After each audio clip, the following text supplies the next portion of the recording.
Welcome to a new edition of 2-Year-Olds in Training. I'm Harold Howe for the Harness Edge, and we're here with Ben Wallace at Classy Lane Training Centre near Puslinch, Ontario. And Ben, another frosty one. We just went with two today, but one particularly caught my eye. Proven effective.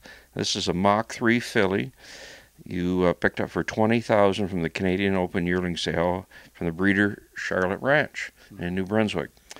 Slips across the ground really nice. Very well.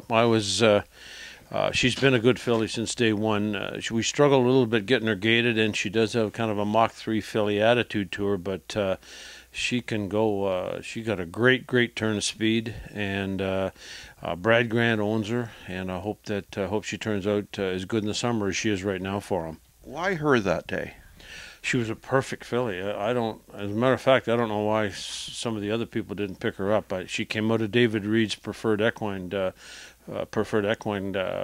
consignment, and I'd known the family a little bit. She's a sister to a horse called Prince Andrew, who was a real fast colt early, and I think he had issues later on, but he could go early.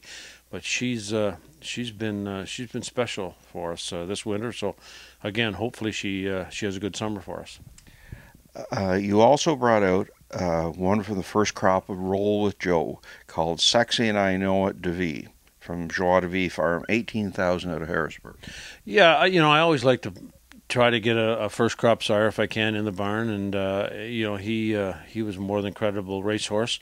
And I had trained the brother to this filly, Marco de Vie, and he really should have made more money as a 3-year-old than he did. He got roughed up early in his 3-year-old year, and I think it affected him, but it nevertheless didn't hurt him from being a nice racehorse. And she's a big, strong girl, very well conformed, and he slips along the ground pretty good. Every time I've tapped her on the tail, she wants to go ahead. So again, hopefully we'll have some fun in New York with her. All right.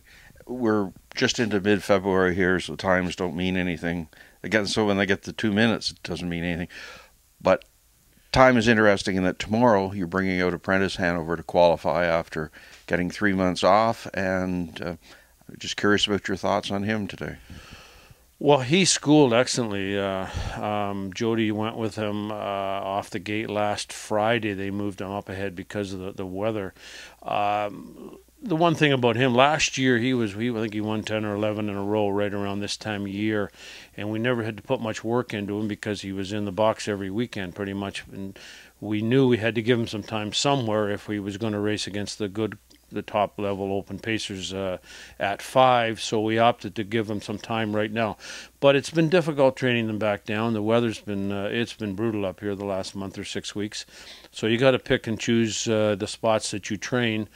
But he was very good, and it may take him a little longer to get real race ready, but we got to get him in the box and going. There's no sense doing what we've been doing. It's time to go, and I was real happy with the way he came out of his schooling. He come a quarter in 27 seconds with a bow in his neck and looked great, and Jody's word was that he was vicious. He was that good. So we'll go with him tomorrow and then put him in the box 10 days later and start racing him and see how he does. Good stuff.